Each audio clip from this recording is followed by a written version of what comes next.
saindo em direção a Três Marias, antes de chegar à rodovia, esse cara colocou uma máscara e eu vi quando ele tirou uma pistola e colocou entre os dois bancos da frente. Nós estávamos atrás.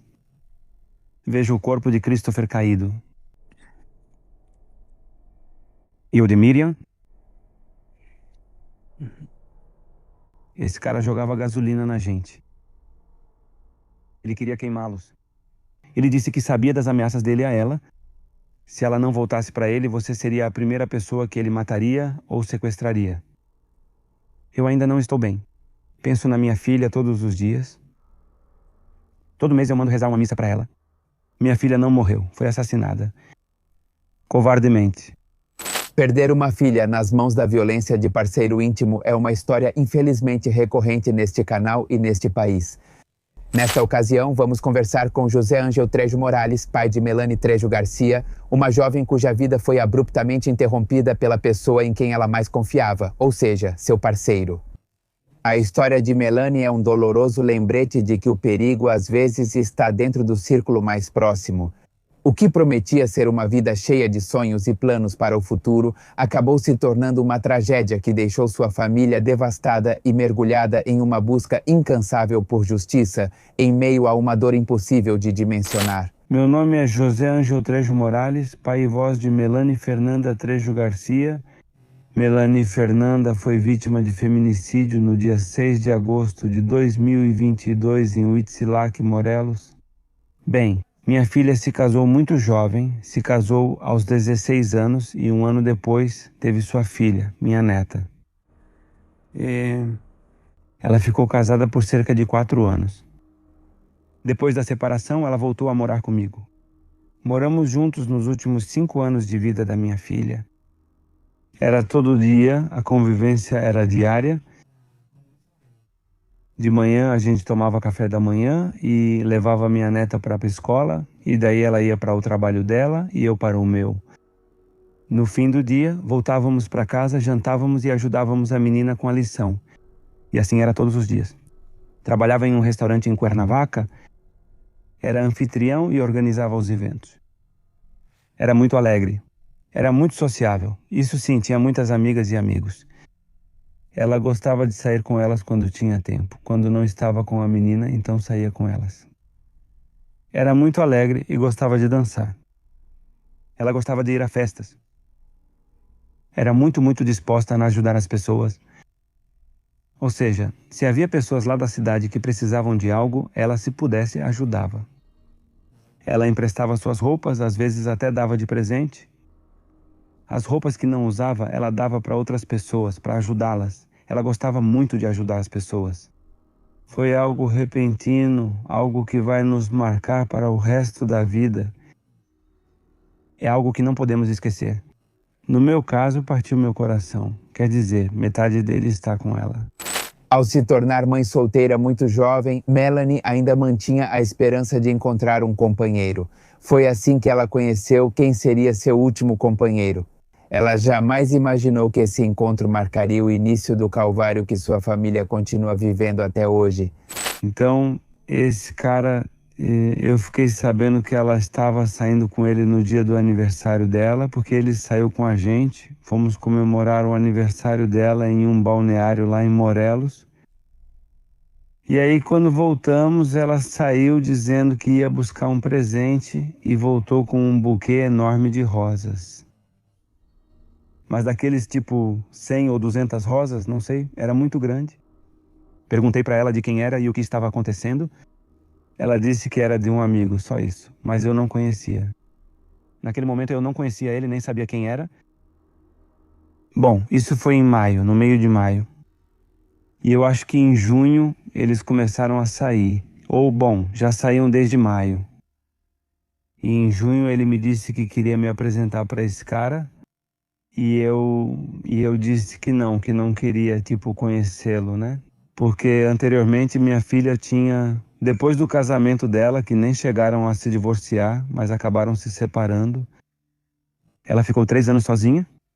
Sim, não tinha ninguém, só se dedicando ao trabalho e à filha. Depois ela encontra outro amigo, Christopher, do ensino médio.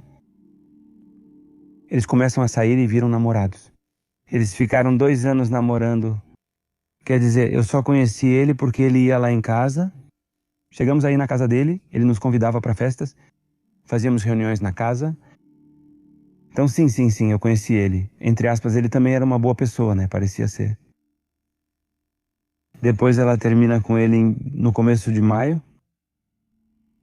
Depois, no aniversário dela, esse cara apareceu e ela me apresenta ele no começo de junho de 2022. Para mim não parecia... Eu disse para ela que era muito cedo para começar um relacionamento. Primeiro porque, do casamento dela que tinha, fracassado de certa forma, né? Ela já não conseguiu continuar com o parceiro dela. E o namoro dela com Christopher, você ficou 2 anos com ele. Por que não espera um pouco antes de conhecer melhor essa pessoa? Quer dizer, e ela me disse que não, que era para eu conhecer ele, dar uma chance, que ela estava muito apaixonada por esse cara, que gostava muito dele e que queria sair com ele. E eu disse que não concordava. Sim, totalmente, porque quando ela fala, papai, vou morar com ele, eu respondo, como assim? Você vai morar com ele? Mas sua filha está envolvida nisso? Não, sim, já vou parar de trabalhar, já é que ele vai me dar tudo, né? Casa e tudo mais. Eu digo que não, filha. Total. Ela disse, então fale com ele. Respondi, passe para ele, não concordo com esse relacionamento, que fique claro. E ela o trouxe para casa, e desde que esse cara entrou, ele sempre ficou cabisbaixo, sempre olhando para baixo. E ele falava meio entre os dentes, como se estivesse drogado, ou seja, agora que eu percebo, sim, uma pessoa normal olha para você de frente, né, e fala direito com você, e esse cara sempre cabisbaixo e falando entre os dentes. Não, desde aí eu já não tive uma boa impressão, para falar a verdade. Mas como eu disse para minha filha, olha, o que eu posso te dizer? É que, bem, se você está feliz e acha que com ele vai encontrar a felicidade, então vá em frente, filha. Eu não concordo. Falei isso para ele. Ele respondeu, quero o melhor para ela. Nós vamos nos casar.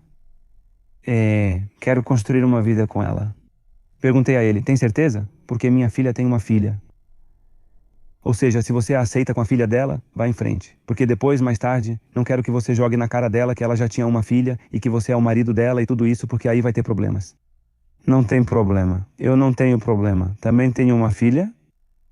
Então ficamos só nisso mesmo. Mas sempre foi assim a comunicação com essa pessoa. E muitas coisas mudaram. Já não atendia às ligações como fazia antes. Todo dia a gente se ligava. Todo dia. Todo dia a gente conversava por telefone. Ao meio-dia ou quando chegava ao trabalho, ou mandávamos mensagem, mas era todo dia, quer dizer, todos os dias. Por causa do relacionamento dela com esse cara, tudo mudou. Ela já não atendia mais as ligações. As mensagens dificilmente respondia. Ela sempre gostou de, onde quer que fosse, tirar fotos e postar no Facebook. Então ela também parou de usar o Facebook. Ele a controlava, sim. Ela nunca me disse nada. Infelizmente, ela se refugiou com a mãe dela. Por causa dos problemas que teve com esse cara, ela foi se refugiar com a mãe. A mãe dela morava em Cuernavaca e em Transmaria.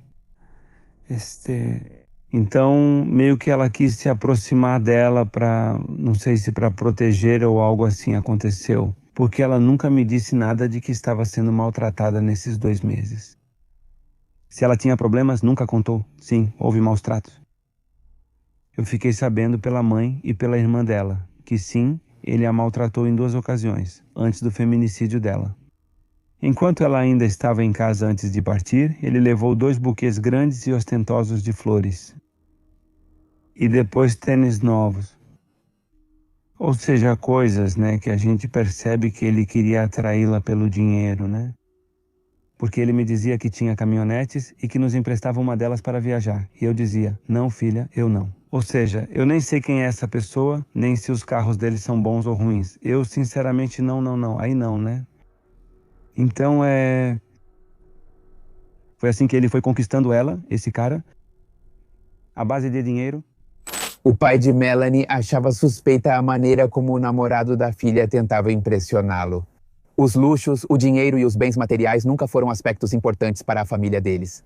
No entanto, o que o incomodava era a insistência com que o jovem usava esses elementos como forma de cortejo.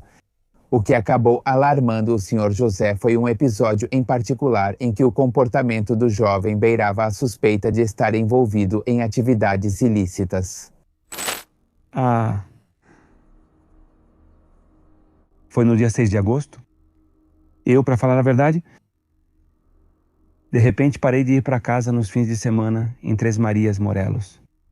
Eu ficava aqui na Cidade do México com minha esposa, quer dizer, eu ficava aqui na casa dela.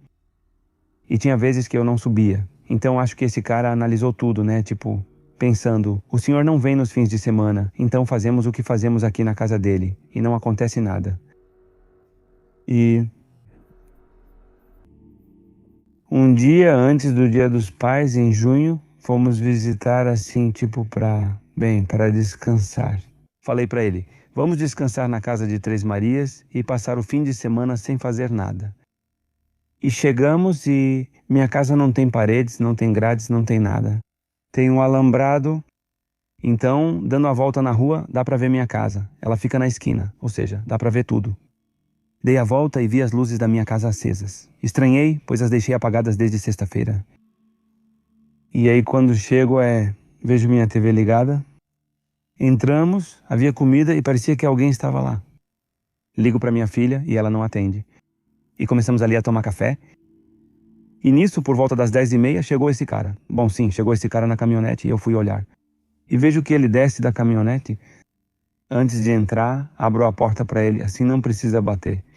E ele fica muito surpreso e diz para minha filha, eles estão aqui. E ele volta, e que estranho. E o que aconteceu, né, que já estamos aqui. Ele entra com minha filha. Papai, o que você está fazendo aqui? Eu digo, ué, o que eu estou fazendo aqui, filha? Ora, essa é minha casa. O que aconteceu? Por onde vocês estavam ou o quê? Por que não estavam aqui? Ele disse, saímos para ver algo? Ok, sim, mas já estamos indo. Eu disse, como assim já vão? Esperem, terminem o jantar. Bem, eles terminaram, foram embora. E antes de ir, ele me disse, olha pai, queremos mesmo levar vocês para tomar café da manhã em Iecapistla. E eu disse, não, que eu não queria sair com ele. Ele insistia, e ela insistia muito para passar um tempo comigo, mas eu disse, não filha, não gosto, não vou com a cara dessa pessoa. E de novo ele me convenceu, falei, não cara, vamos para Iecapistla tomar café da manhã. E nós fomos. Eles passaram para nos pegar. E saindo em direção a Três Marias, antes de chegar à rodovia, esse cara colocou uma máscara. Vi ele pegar uma pistola e colocar entre os dois bancos da frente. Estávamos atrás. E só quando pegamos a rodovia, ele guardou a pistola e tirou a máscara. E assim fomos até Iecapistla. E na volta foi a mesma coisa. Chegando em Três Marias, ele coloca a máscara, tira a pistola e nos deixa em casa. Fiquei realmente alarmado. No dia seguinte, perguntei para minha filha, ei, o que está acontecendo? Como esse cara anda armado? Como assim um cara armado? Com o que ele trabalha? E ela só me disse que ele secava madeira. Mas não que tipo de madeira, né? Tipo, eu pensei, deve ser carpinteiro ou tem uma madeireira? Não sei. Me disseram várias coisas, menos que ele fosse madeireiro ilegal. Ela me disse, pai, tem muita inveja dele e é para protegê-lo. Eu respondi, sim, filha, mas ele está armado e você não. Imagina se vão para cima de vocês e acontece alguma coisa com os dois. O que você faz? Sim, porque eles conviveram juntos. Ou seja, minha neta também tem os avós paternos dela lá em Três Marias. Então, um tempo ela ficava com os avós e outro tempo com a mãe dela. Sim, ela conviveu com esse cara armado. Ela disse que era o que ele usava para se defender. Então eu disse, bom, para mim isso não parece certo. E passou. E depois ela me disse, é que queremos conviver com você. Não, já não quero. Já não, eu assim não continuo. Não, já não, nem sei se me arrisco. Ou seja, não. E já era. E aconteceu aquilo com o pai. Nós a convidamos. Perguntei, o que vai fazer? E você, o que vai fazer? Eu disse, nada. Se quiser, vou para Três Marias e a gente faz um churrasco. Ela disse, bom, então vamos. Então a gente chegou lá e ela nunca apareceu. Ela chegou muito tarde e com pressa. Ela me deu um bolo, aquele que ela me deu no Dia dos Pais. Ela foi embora, só isso, cortamos o bolo. Ele mantinha a mesma atitude, sempre cabisbaixo e murmurando. Depois eles foram embora. Depois disso, quase não a vi mais. Desse jeito mesmo, pelo mesmo motivo. Pois passa um mês inteiro de junho, julho. E tipo, em meados de julho, ele me manda uma mensagem que já tinha terminado com ele, que tinha deixado as roupas na casa dele. Em casa, se ele levasse as sacolas, era para eu não me assustar, pois ele ia embora com a mãe dele. E então perguntei: o que houve? Como está? Já estou bem, tem certeza? Sim. E pronto. E quando ele chegou em casa, ele estava com todas as sacolas, né? Ela liga e pergunta como estou. Respondo: bem, filha, por quê? Não aconteceu nada com você? Chegou bem? Eu disse: sim. Não tem ninguém? Não, não tem nada. O que foi? Não, não, nada, nada. Só estou perguntando como você está. Ela ficou assim por uma semana e meia, falando comigo, mas sempre perguntando se eu estava bem, se eu não tinha visto nada estranho, se esse Ernesto não tinha vindo falar comigo. Eu disse: não, filha, nada. Bom, eu não vi nada, não, não, nada. Tudo normal, filha, até agora. E você, como está? Não, eu estou bem. E a menina? Não, ela também está bem. Porque eu ficava... Depois a comunicação voltou a ser regular. Porque ela estava com a mãe, então... Após o término, Melanie seguia em contato com o pai e contava como estava. No entanto, essa proximidade despertava no Sr. José uma inquietude persistente, uma sensação de que aquele jovem não desapareceria tão facilmente de suas vidas. Ele se concentrou em apoiá-la em tudo o que pôde enquanto ela buscava recuperar sua estabilidade emocional e econômica. Nunca imaginou que essa inquietude seria quase uma premonição do que estava para acontecer. Pelo telefone sim. Fisicamente quase não, porque decidiu ficar um tempo com a mãe. E ele estava procurando trabalho de novo. Então, foi algo... Essas 2 semanas foram complicadas porque eu tinha algo muito marcado na minha mente. Não sei, eu fiquei com essa ideia de que temos algo pendente para o dia 6. Eu só perguntava para minha esposa: o que temos no dia 6? Nada. Tenho certeza de que tenho algo para fazer no dia 6. Pois não, não, não, não, não. Até que chegou esse dia fatídico. Na quinta-feira daquela semana, que tinha sido por volta do dia 4 de agosto, ele liga e fala: pai, estou em casa. Ah, que bom, filha, que bom. Daqui a pouco a gente se vê, estou indo para aí. E aí, bem, ela saiu para uma festa com as amigas. E aí, bem, na sexta-feira de manhã, eu acordei para fazer minhas coisas. Ela chegou, quer dizer, eu cheguei na quinta à noite e, bem, ela não estava. Então, bem, ela está com as amigas, não vai demorar para chegar. Aí eu acabei dormindo. E, bem, quando acordei, minha filha já estava lá. Então levantei e preparei meu café para ir trabalhar. Ela se levanta e me diz: o que você está fazendo, bonitão? Eu disse: estou me preparando para ir trabalhar, filha. E você? Ela disse: não, estou aqui. O que você está fazendo? Ela disse: é que fui com minhas amigas. Eu disse: o quê? Eu disse: você deixou o trabalho para ficar mais com a menina? E agora, onde ela está? Ela está com os avós? Sim, pode ficar com você. Então tudo bem você sair para se divertir um pouco com suas amigas, mas também deveria estar aqui em casa. Então se comporte. Não, sim, pai. É que não me deram trabalho. Isso é normal, filha. Você largou o trabalho. Você vai demorar para conseguir. Mas bem, a gente vê isso. Não se preocupe. Aqui é sua casa. Aqui podemos ficar sem problemas, você e a menina. E eu cubro as despesas. Não tem problema. Então, ela me disse: tudo bem, pai. Ela disse: eu me sinto como se estivesse flutuando, como não estou me sentindo bem. Foi isso que ela me disse na sexta-feira, 5 de agosto. E eu disse para ela que não, que se concentrasse, que pensasse bem nas coisas, o que ela queria fazer dali para frente, né? Que ela olhasse para trás e visse como foi sua vida até ali. Desde o casamento dela, o nascimento da filha, você não... Bom, já não está casada, o relacionamento que teve com Christopher e o desse cara, né? Por que você teve problemas com essa pessoa? E o que ela me contou foi que esse cara tinha agarrado ela pelo pescoço. Porque ela não queria ficar com ele. E ela disse que tirou a mão dele e falou: não, se meu pai nunca me bateu, não vou deixar que você faça isso. Ou seja, não vou deixar que você me bata. Ela já tinha deixado esse cara, mas não foi bem isso que aconteceu, né? Então eu disse: não, filha, ninguém tem o direito de te tocar. Que bom que fez isso, mas agora concentre-se. Se você não estiver bem, ninguém estará. Se é assim, pai, vou ficar mais tranquila, você vai ver. Então me despeço e dou o último beijo que dei na minha filha em vida. Fui trabalhar e liguei para ela ao meio-dia. O que houve, filha? Tudo bem? Não, estou aqui. Umas amigas vieram aqui em casa. Vamos fazer uma festa. Eu disse que tudo bem e que chego por volta das 9h10. Ele disse, sim, pai, não se preocupe. Ela mandou vídeos mostrando que estava lá com as amigas, que estavam se divertindo juntos. Depois ela foi a um bar perto de Três Maria com amigas e amigos. Também postou vídeos, estava muito alegre e cantando. E se divertindo. Quando chego em Três Maria, ligo para ela, mas não atende. Então eu fui para casa. De casa, ela ligou novamente. Ela disse, estou indo, pai. Eu respondi, ok, perfeito. Eu acabei dormindo. O trabalho foi puxado e acabei dormindo.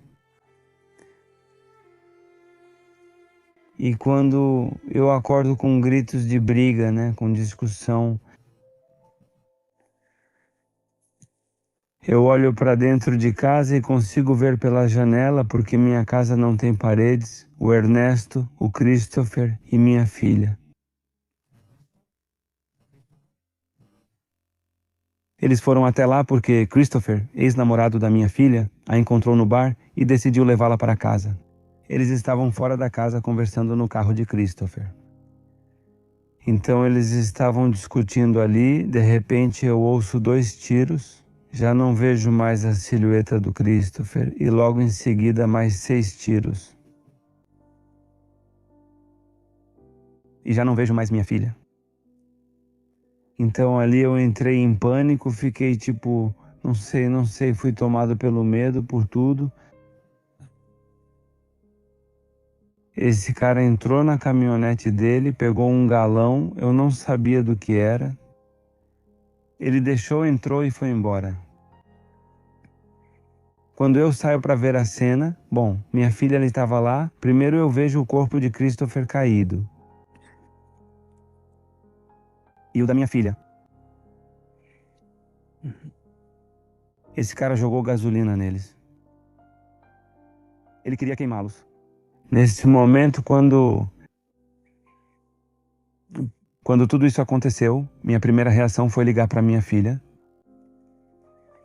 E como ela estava em casa, deixou um tablet de um laptop da minha filha, da minha neta.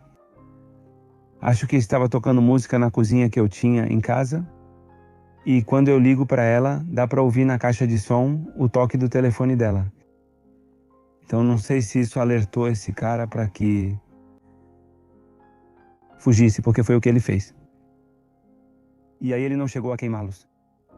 Em primeiro lugar, falei com minha esposa, dizendo a ela que ele tinha matado minha filha. E não, como assim, mataram minha filha? Não me lembro, mataram minha filha. Já desliguei e acho que falei que foi o Christopher, se não me engano. Tentei ligar para a emergência, mas as chamadas não completavam. Não sei o que aconteceu.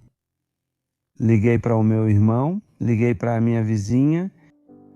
Ela entrou em contato com a polícia, que chegou. Digo, parece mentira, né? Mas em uns 5 minutos ou até menos eles chegaram, o pessoal da polícia. Já não sei, acho que eles chegaram ou já estavam nas ruas e não quiseram entrar na hora do acontecido, mas entraram depois. Foi muito rápido. Eu estava lá, cheguei e quando eles chegaram disse, vamos, e sei quem é. Sei quem o matou, vocês o conhecem, é o Ernesto. Eles dizem, é que não podemos ir. Eu digo, não, como assim não? Eu digo, ele acabou de ir embora. Se formos agora, com certeza ele está em casa. Não vamos, na verdade até zombaram de mim.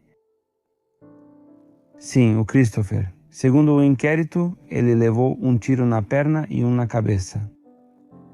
E minha filha levou 6 tiros. De uma arma, acho que 9mm. Um calibre muito grosso. Sim, no final foi instantâneo. O senhor José nos relata as complicações que enfrentaram após a tragédia. A família não pôde voltar para casa nem velar Melanie devido a ameaças que colocavam sua segurança em risco. No processo de busca por justiça, esse senhor José foi descobrindo a difícil realidade que sua filha havia vivido. Um relacionamento marcado por ameaças e abusos constantes por parte de seu parceiro, pois eu estava com rancor, com raiva, com revolta,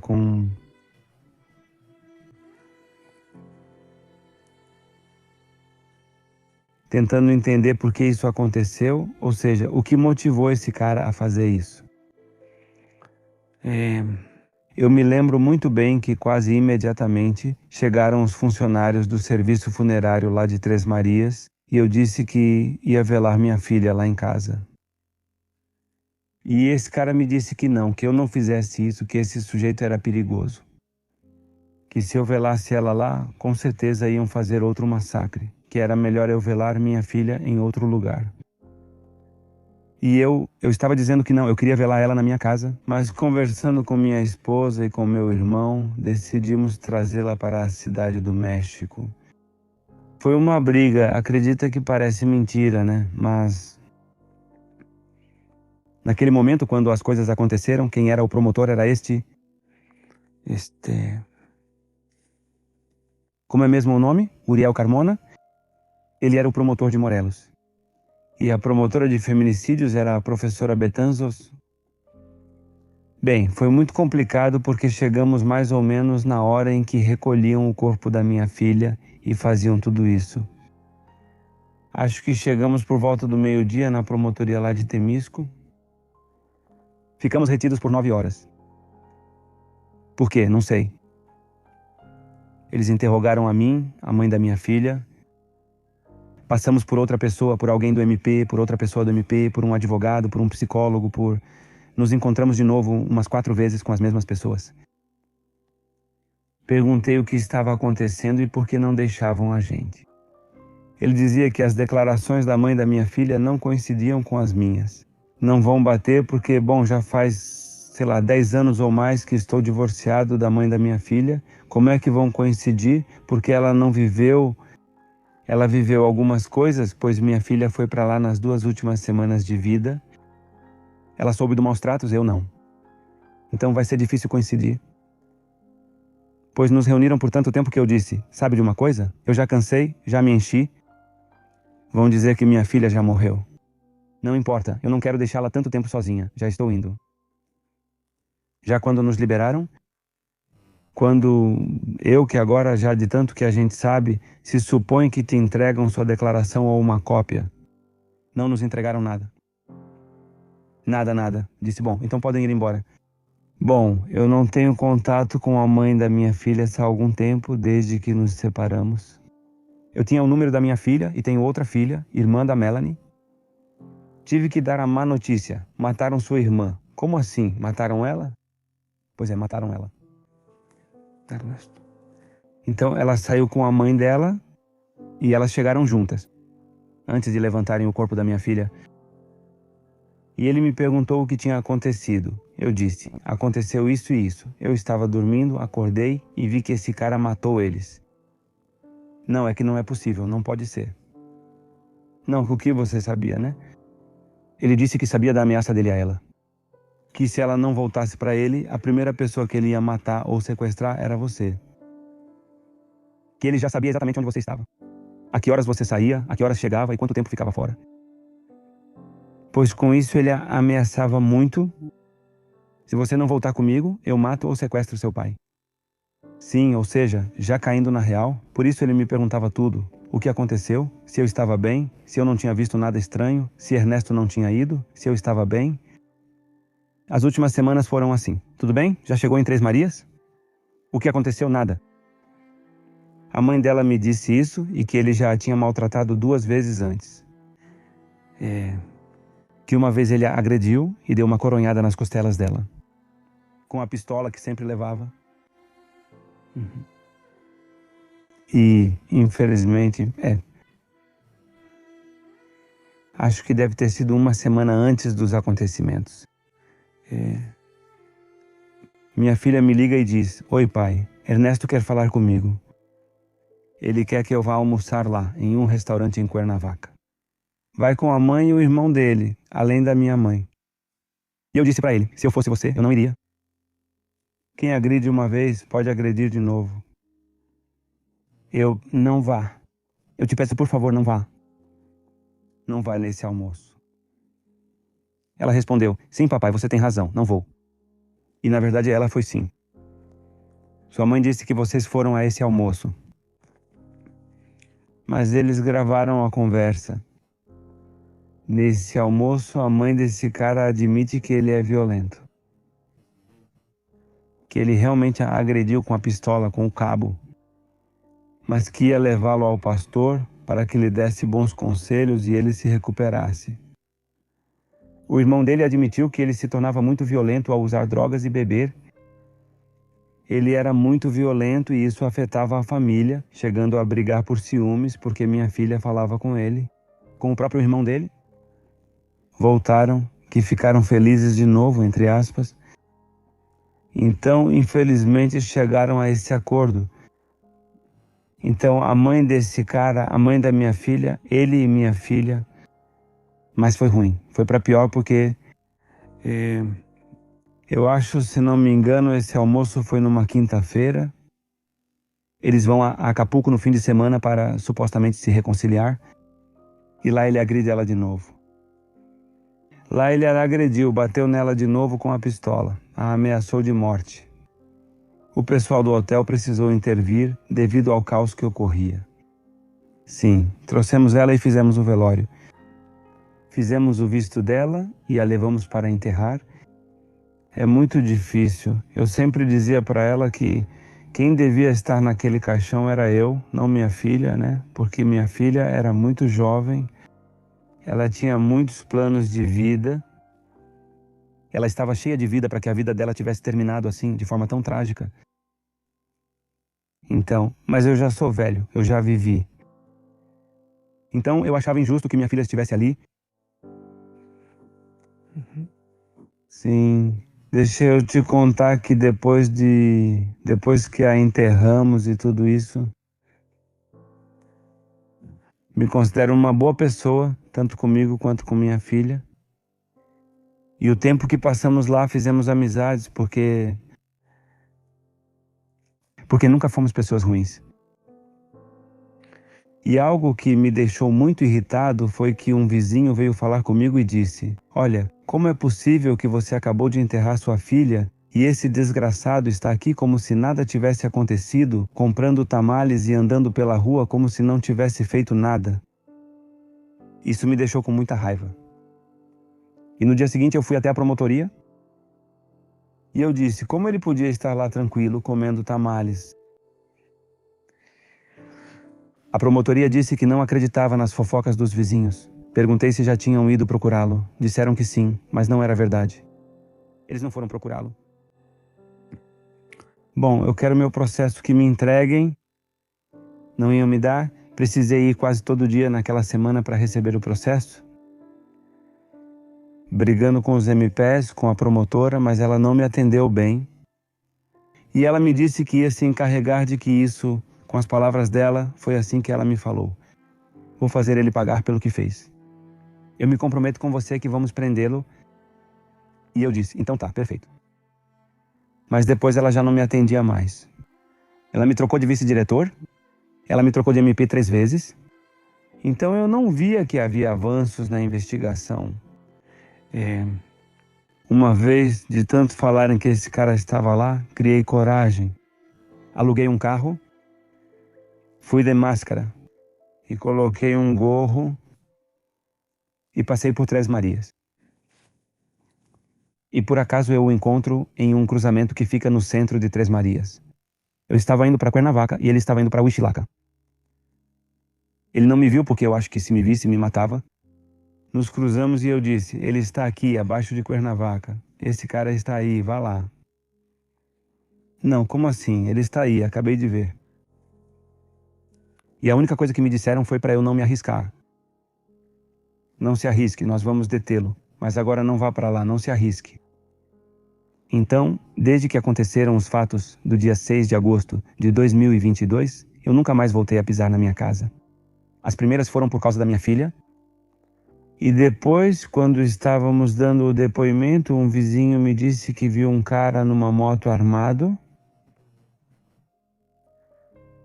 E ele passou por lá e conseguiu ouvir ele dizer, não, não chegam. Assim que chegarem, como procedemos? O que fazemos? Eles esperavam a gente chegar com o corpo da minha filha para o velório ali. Então, obviamente, é isso, né? E numa das vezes em que fui à promotoria, antes de chegar, um vizinho me ligou. Ele disse: "Ei, vieram te procurar?" Eu perguntei: "Para mim?" Ele disse: "Sim." Ele disse: "Eu perguntei: quem?" Ele disse: "Eles vieram em um suru branco." Segundo 2 policiais, eram 2 e bem armados. Eles batiam na sua casa e fiquei surpreso, sem saber quem procuravam. Era para a senhora Trejo, mas disseram que ela não estava e não voltou desde o que aconteceu com a filha. Perguntaram: "O senhor tem o número de telefone dela?" Ele respondeu: "Não." "Não, eu não tenho." "Somos da promotoria e viemos lhe fazer perguntas." Ele respondeu: "Não, quem está aí?" E eu disse: "Mas como eles eram?" "Bem, eram suru. Eram assim, também bem armados. Mas as armas estavam à mostra. Não pense que estavam escondidas." Então eu vou para a promotoria. E chegando lá, sabe o que aconteceu? Foi quando ele me entregou a pasta. Falei para eles: "Vocês foram me procurar na minha casa, aqui em Três Marias?" Ele respondeu: "Não." Então eu disse: "Eram 2 pessoas naquele carro armadas assim?" E ele repetiu: "Não." Ele disse: "Aqui na promotoria de feminicídio nós não temos carros utilitários suru, ou seja, não." Eu digo: "Olhem, se eu estivesse em casa teriam me matado. Então peço que prestem mais atenção." O promotor que me atendeu disse: "Tudo bem, vamos considerar isso. Aqui está a sua pasta." Eu não sabia nada de leis até aquele momento. Eu pego, assino o recebimento. Assim que termino de assinar o recebimento, ele diz: "Ah, sabe de uma coisa? Não podemos mais agir contra o senhor Ernesto." Foi o que ele disse. Perguntei: "Por quê?" Ele disse: "É que ele entrou com um recurso de amparo." Eu perguntei: "Como assim, entrou com um recurso de amparo?" Ele disse: "Sim, pois é, entrou com um recurso de amparo e não podemos fazer nada." Eu disse: "Não, você está enganado. Eu não entendo de leis. Nada. Uma coisa eu te digo. Voltarei e vocês me verão aqui todos os dias, se preciso. Até que eu tenha justiça." Tivemos que buscar orientação porque não tínhamos advogado, porque, para variar, a promotora responsável na época da promotoria, chamada Montserrat Tapia, o tempo todo nos disse para não contratarmos advogados. O senhor também compartilha conosco a violência institucional que enfrentou por parte das autoridades que, em vez de facilitar o processo, como você bem sabe, o dificultavam e pareciam agir com uma inclinação a favor do suposto agressor. Não, nem defensor público. Ela recomendou: não contrate advogado, assessor jurídico ou defensor público. Quando quiser alguma coisa, venha e pergunte pra gente. Mas não contrate ninguém porque eles ou vão te roubar o dinheiro ou vão atrapalhar nossa investigação. Ou seja, não contrate. Sempre enfatizaram muito isso pra gente. Então nós, por causa da dor que sentíamos e também pela ignorância, né? Porque nunca pensamos que estaríamos envolvidos em um caso assim, acabamos não contratando nem advogado nem assessor jurídico. Acompanhamos as irregularidades, pois não entregavam o processo nem tomavam providências. Então tivemos que recorrer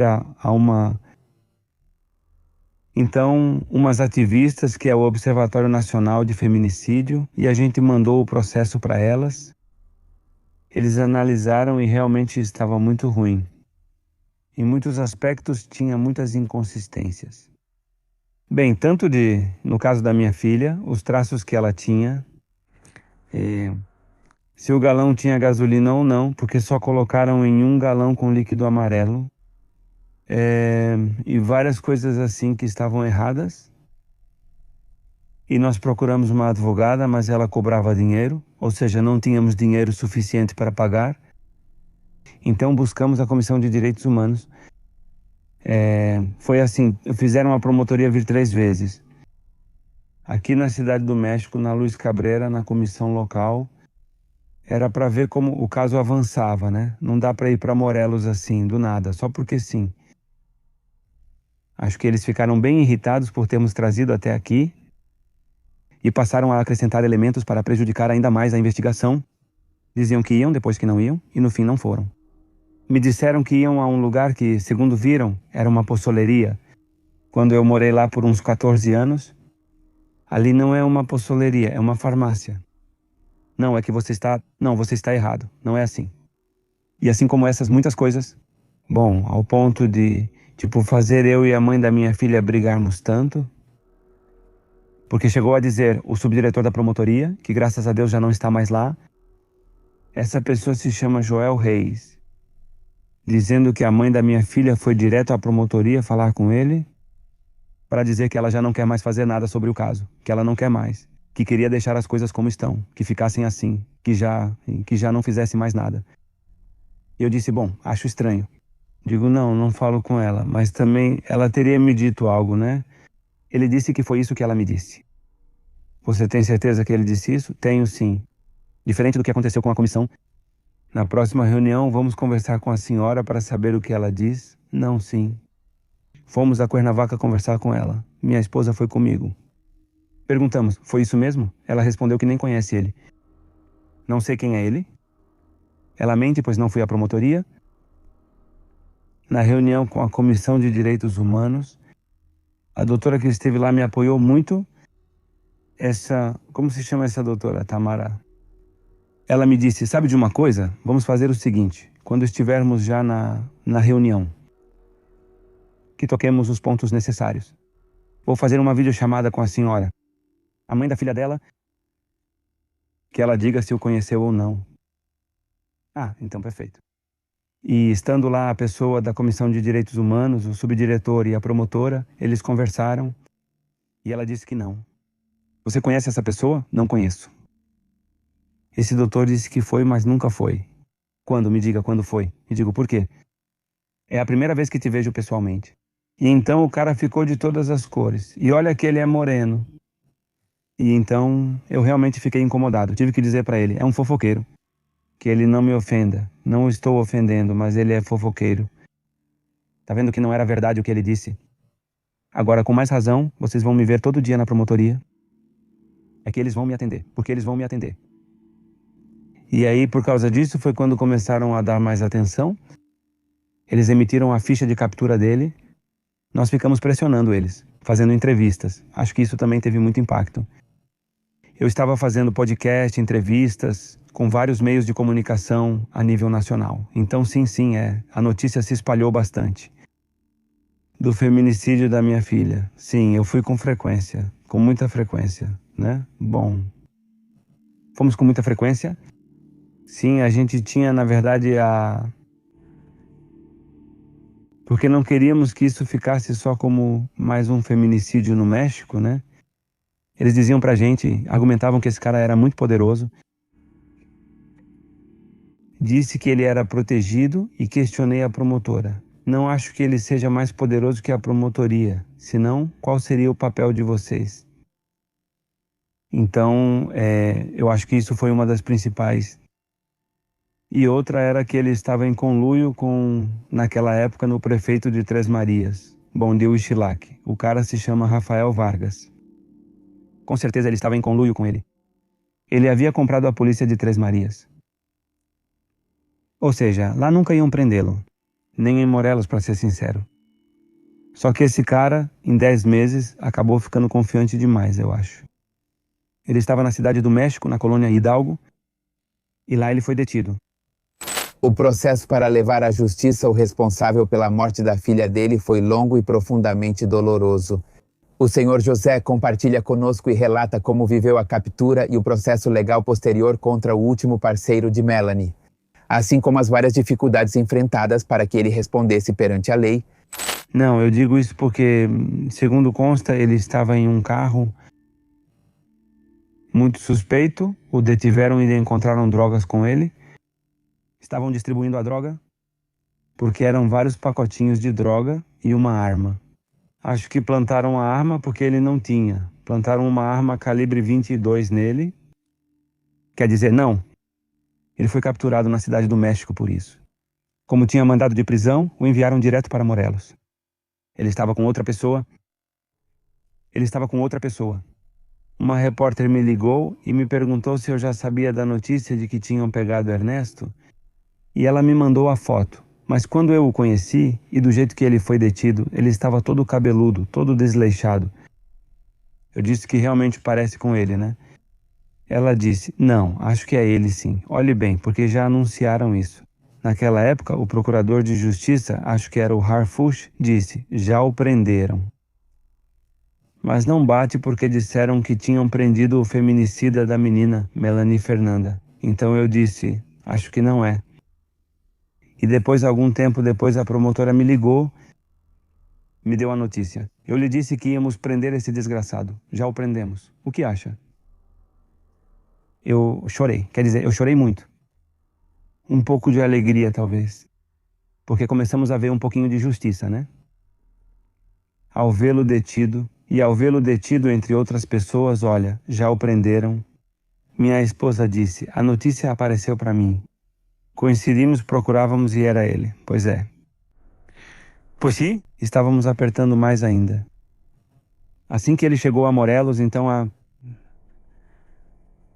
quando o levaram sim, eu fiquei com muita raiva porque o infeliz ia como se nada tivesse acontecido.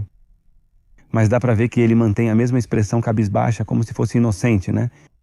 E depois que o detiveram, alguns dias depois foi a primeira audiência.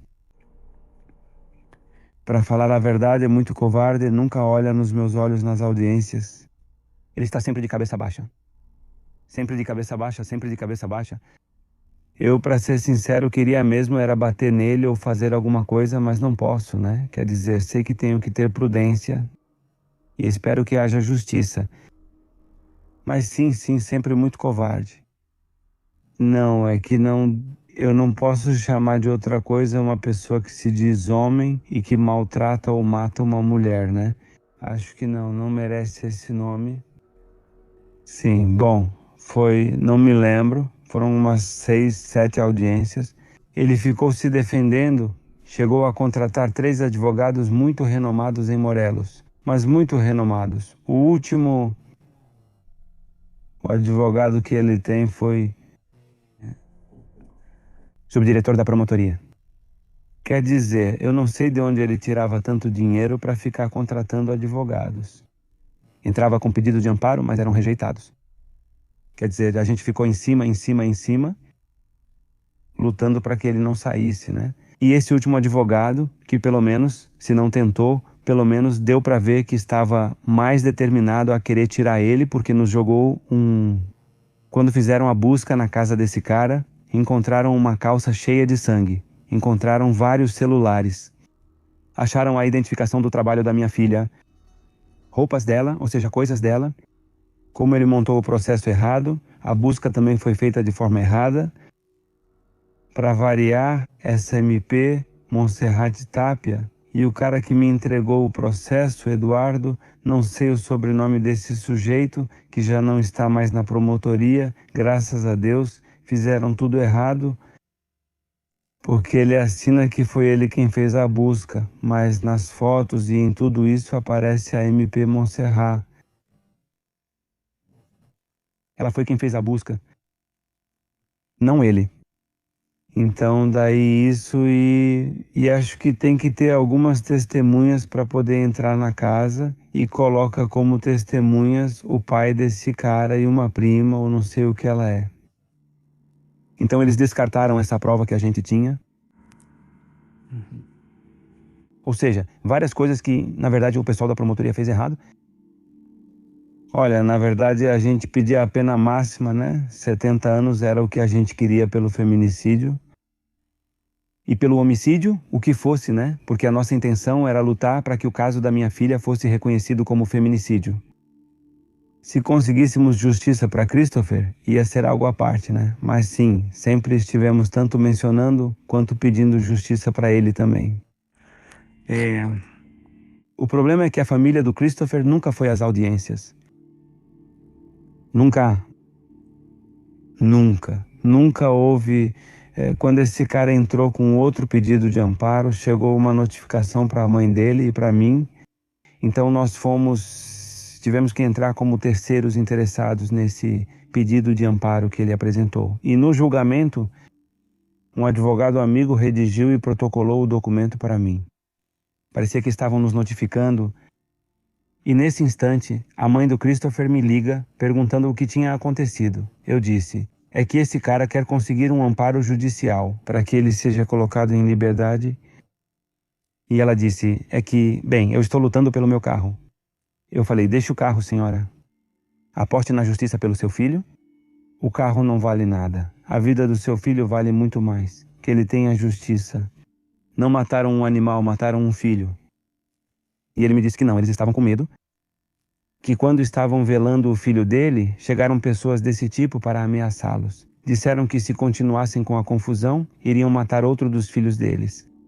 E como eles moram lá em Três Marias, então não podiam. Ele disse, e o senhor, por que foi embora? Eu digo, é que eu não fui embora porque eu queria, tá? Eu fui embora para evitar que me matassem e para pedir justiça pela minha filha. Então foi a única vez que essa senhora interveio e nunca mais. Ela não foi mais às audiências, nunca apareceu em uma audiência. E, bem, foi algo complicado tomar a decisão que tomamos, né? Porque, bem, envolvia muitas coisas. Mas eu também acho que eu comentei isso com a minha família, com a minha parceira, com a minha esposa, né? Que eu não consigo viver o luto pela minha filha como ela merece. Desde que tudo aconteceu, temos ido de um lado para outro, na promotoria, direitos humanos, manifestações, tudo isso. Em entrevistas, tudo. Não tivemos paz para realmente dedicar tempo à minha filha, né? E nesses 3 anos que te falo, foram os mais difíceis da minha vida, acho que chegamos a um acordo como família e nos deram um procedimento abreviado. Um procedimento abreviado. O Ministério Público ofereceu isso ao advogado de defesa desse tipo e eles aceitaram. Então esse cara faz... Bem, ele se declara culpado dos fatos. De que matou minha filha e Christopher. Mas a sentença é reduzida. Então, o que conseguimos ali foram 28 anos e 2 meses pelo feminicídio e 14 anos e 2 meses, me parece, pelo homicídio. Sim, no total fomos apenas à audiência em novembro, a última audiência onde, bom, lá declararam todos os seus direitos, o tempo que ele ficaria preso desde que foi detido até a data e deram a ele uma sentença de 45 anos. 2 meses ou 6 meses. Então ele pode ter outro benefício, infelizmente aqui as leis são assim, mas ele tem que, ter bom comportamento dentro do presídio e pagar a reparação do dano, como eles chamam. Como eu digo para todos, né, que reparação do dano não existe. Reparação de verdade seria ter minha filha de volta, né? Algo que não vai ser possível. Eles definem um valor em dinheiro, né? Bom, eu, como já disse para todo mundo, né? Desde o início, disse à promotoria que não estou aqui por dinheiro. Estou aqui por justiça para minha filha, não pelo dinheiro. Quer dizer, eu não estou buscando um benefício pessoal às custas do feminicídio da minha filha, né? Eu realmente não quero isso. Então ele tem que cobrir esse valor e realmente é bastante considerável. Entre os homicídios e o feminicídio, são mais ou menos uns 6 milhões de pesos. De onde esse cara vai tirar esse dinheiro? Além disso, ele tem bom comportamento. Se ele chegasse a ter o dinheiro e se comportar bem, a juíza foi clara e disse que ele sairia em 2055, se tivesse bom comportamento e pagasse tudo, e se não, até 2069. Se cumprir os 45 anos de condenação, sim, não como eu gostaria, né? Mas bem, ele está preso.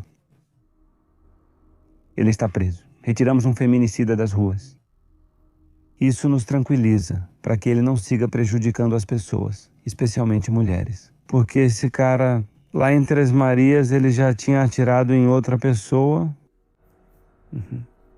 outra mulher, mas ela não denunciou nem fez nada porque esse cara tirou ela do hospital. Que eu saiba, ele a deixou inválida, mas ele dava dinheiro para ela e abriu um açougue para o pai dela, ou seja, lá em Três Marias. Então com isso ela se conformou, né, e não processou mais. E assim, várias coisas que ficamos sabendo desse cara que ele fez. Porque, segundo a esposa dele, entre aspas, ela morreu de Covid, mas nunca se viu ela doente. Não, simplesmente já morreu. Então esse cara deve para muita gente. Então eu te digo, com essa sentença, que não é a que a gente esperava, que são 45 anos, mas mesmo que dessem 100, minha filha não vai voltar. Não. Mesmo que dessem 100, não vou ver ele cumprir. Então, optamos pelo que vimos das leis, como de repente podem burlar ou fazer outra coisa. Ele poderia sair em liberdade se formos para um julgamento ordinário, né? Que é um julgamento longo. Além disso, é mais desgastante. As sequelas psicológicas de perder um ente querido tão próximo são profundas e avassaladoras. O senhor José nos conta que, embora por fora tente parecer forte, por dentro é consumido por uma dor que carregará para sempre. Assim como um vazio em seu lar que nada poderá preencher. Pois, como já disse a todos, não é? Me veem bem por fora e aparento outra coisa, né? Mas eu continuo mal. Eu continuo lembrando da minha filha todos os dias. Todo mês eu mando celebrar uma missa para ela. Toda vez eu olho a foto dela. Foi muito difícil para mim ver as fotos dela. Foi muito difícil para mim. É difícil para mim. É difícil para mim. Difícil. Em uma entrevista, podem pedir fotos da minha filha. Digo, minha esposa, você que procure. Não vou procurar. Ainda me dói. Então, tento me curar, né? Estou tentando me acostumar com essa nova vida, mas sei que é muito complicado. Ou seja, é muito difícil para mim. Ela, que vive comigo há 11 anos, pode te dizer que eu não sou a mesma pessoa de 3 anos para cá. Olha, obrigado, estamos bem. Não sei se é verdade, não sei se é... Ou já estava ruim. Mas fizeram uma cirurgia em mim em outubro. Me tiraram um rim. Mas ele parou de funcionar. Muitos me dizem que faz parte que eu fiquei com muitas coisas. Da minha filha. Talvez isso tenha se refletido aí. Não sei. Mesmo assim já não funcionava mais, mas, bem, tento levar uma vida tranquila agora. De tentar aproveitar o tempo com minha família, com minha esposa, com minha filha, com minha neta. E esperando, né, que Deus me dê mais vida para continuar convivendo com minha filha. Sim, eu fui. Minha esposa já disse várias vezes que eu preciso ir a um tanatólogo. Acredito que sim, esse deve ser o próximo passo. Consultar um tanatólogo e avaliar como ele pode me ajudar para sair, porque... Bem... Tem vezes que eu fico muito para baixo. Quer dizer, eu caio e choro. Eu me lembro da minha filha e tudo mais, mas sei que não devo. Sei que devo continuar a tentar ficar melhor. Bem, é algo difícil. Repito, metade do meu coração se foi com a minha filha quando ela morreu. É como estar vivo, mas sem realmente estar, sabe? Ou estar vivo pela metade, porque eu acho que o mais difícil para um pai é isso, perder um filho. E nessas circunstâncias é pior, porque eu aceitaria se fosse uma doença ou um acidente, do jeito que a gente lida. Mas uma morte como a da minha filha, acho que é isso que também não me deixa muito em paz, sabe? Porque foi muito violenta. E os maus tratos que ela sofreu antes, minha filha não merecia isso. Na verdade, ela não merecia isso. Fui trabalhando nisso, acredita que foi muito difícil para mim e, sendo honesto, né? Eu agradeço muito a minha parceira porque no começo eu tinha vontade de ir até Três Marias e procurar esse cara. Eu tinha muita vontade de fazer isso. Mas ela dizia, não, se acalma, fica tranquilo. Eu buscava um pretexto dizendo que minha roupa sumiu, mesmo não sendo verdade. Mas eu queria ir para minha casa. Mas não, ele me deu a tranquilidade e a paciência para não fazer isso. E acho que foi o melhor? Foi o melhor, pois se tivesse seguido um desses impulsos, não estaria mais aqui com o Senhor. Com certeza esse cara teria me matado. Bem, ela é uma menina muito inteligente. Ela me surpreende toda vez que a vejo. Quer dizer, se você a visse, ela tem 13 anos, mas já está da minha altura. Ela está da minha altura. Ela vai muito bem na escola. Você pode conversar com ela? Acho que ela parece uma jovem de 15 ou 16 anos, muito tranquila e aberta para conversar. Eu tento evitar o assunto da mãe dela, né? De como está indo o julgamento. Eu tento evitar isso, né? Não podemos evitar isso porque ela percebe.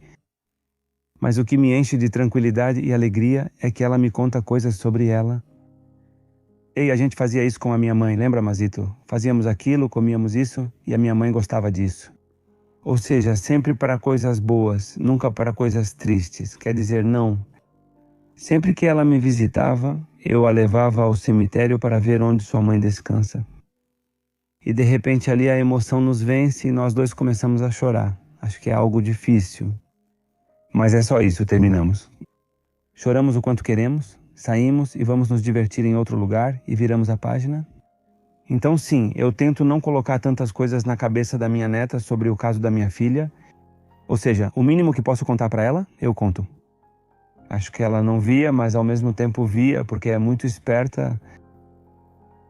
Nunca ouvi ela dizer, olha, fiz isso pela sua mãe. Ou seja, não. A gente comenta com ela sobre o mural, né? Aquele que fizemos aqui em Coyoacán, eu a trouxe para ver. E ela me disse, sim, é minha mãe. Assim que viu, ela disse, sim, é minha mãe. Ou seja, graças a Deus foi um trabalho muito bom. O muralista que fez esse mural fez um ótimo trabalho. É minha filha, ou seja, sim, é minha filha. Eu olho para ela e vejo minha filha, ou seja, é algo que a gente não gostaria de ver, né? Porque, na verdade, eu queria ter minha filha aqui do meu lado, né? Mas é um lembrete, né? Para tê-la sempre em mente e também para a sociedade e para todos, né? Que não devemos permitir nenhum tipo de violência contra as mulheres. Fala como ela, sim. Faz gestos como ela, sim. Sempre. Ela é tão magra quanto minha filha. Muito magra, um pouco alta. Sim, sim, sim. Quando conversamos, ou como ela é, sim, ela se parece muito com minha filha. Bem, minha outra filha, bem, ela mora em Cuernavaca, vive muito tranquila. Na verdade, está em paz. A mãe dela acho que também está em paz. Ou seja, eu te digo, tomamos a decisão juntos, né? De fazer o julgamento oral e acho que, bom, vai ser bom para todos nós ficarmos mais tranquilos nesse aspecto. De não ter tanta audiência, né? Que a sentença já foi dada, mas ainda temos que continuar com o processo do que vem depois, né? De continuar atentos para que não tentem achar um jeito de soltá-lo, né? Que não venham querer dizer que já o mataram quando não é verdade. Ou seja, temos que ficar de olho nesse cara o tempo todo. Mas agora é menos, quer dizer, a pressão já diminuiu. Nosso convidado deixa um recado para quem enfrenta situações semelhantes, não desistam. Ele garante que mesmo que a justiça pareça distante, é possível alcançá-la. Também faz um apelo às jovens para que, diante do primeiro sinal de violência ou abuso, se afastem de qualquer relacionamento que coloque em risco seu bem-estar, lembrando que nenhuma relação é mais importante do que sua integridade e sua vida. Mesmo que passemos por esses momentos tão difíceis ou amargos que Deus coloca em nosso caminho, acredito que sim, temos apoio, não é? Que o principal é a família, no meu caso, minha parceira, minha filha e minha família, que sempre estiveram ao meu lado. Então sim, existe uma forma de conseguir justiça, não é? Embora a vejamos distante porque vimos várias companheiras, não é? Que já estão há 13, 14 anos sem sentença nem nada. Então sim, é isso como para dar o testemunho, não é? Aqui, o que também nos favoreceu muito, além dos murais e das entrevistas que fizeram com a gente, foi que contamos com o apoio da Defensoria Pública. O Instituto Federal de Defensoria Pública foi logo no início, pois o ocorrido com minha filha foi em agosto e, em novembro, nos ofereceram assessoria gratuita. Nem um centavo. E a doutora estava sempre atenta, vinha aqui para o México, me chamava, conversávamos sobre como estava o caso. Ou seja, a doutora Araceli estava sempre atenta. Agradeço muito a ela porque nos ajudou muito. É como testemunhar sobre isso, né? Recorrer a vocês, obviamente ainda nos ajuda como um lembrete, né? E continuar, que o caso da minha filha continue vivo, né? Que não caia no esquecimento. E agradecendo a vocês que nos dão esse espaço. É importante para nós, como vítimas indiretas de feminicídio ou de desaparecimento de pessoas. Acho que ter esses espaços nos ajuda muito. que confiem em seus pais, que não se deixem maltratar, que ao primeiro sintoma ou sinal de violência deixem a pessoa, que a deixem. Não vale a pena arriscar passar por algo como o que nós passamos. Ou minha filha, que confiem na gente. E também aos pais, né? Que a gente ame nossas filhas, né? Porque muitas vezes, por causa do machismo que existe no México, a gente diz, não, essa é a sua cruz. Aguenta. Até as mães falam, foi você quem escolheu. Assim é a vida, filha. Quando isso não é verdade, né? Acho que hoje em dia a gente tem que estar mais atento e mais aberto a isso, né? Se o relacionamento não funciona, é melhor se separar. Afastar-se e cada um seguir seu caminho é o mais saudável. Sem violência nem nada disso. Não, nada mais é... Pois é, quero ressaltar algo, né? Que é muito verdade e que eu gostaria de deixar claro, né? Que bem, minha filha não morreu. Minha filha foi assassinada. Covardemente, Ernesto Ibarra Torres, já posso dizer o nome dele porque ele já foi condenado. Esse desgraçado matou minha filha. Minha filha não morreu. Ela tinha muitos objetivos, talvez não os tenha alcançado, mas... Pois bem, conseguimos a sentença finalmente. Se você chegou até aqui, inscreva-se também no canal Aunque Faltem, onde publicamos vídeos sobre pessoas desaparecidas e outras injustiças. E o canal Por Justiça é um podcast que compartilho com a senhora Bianca.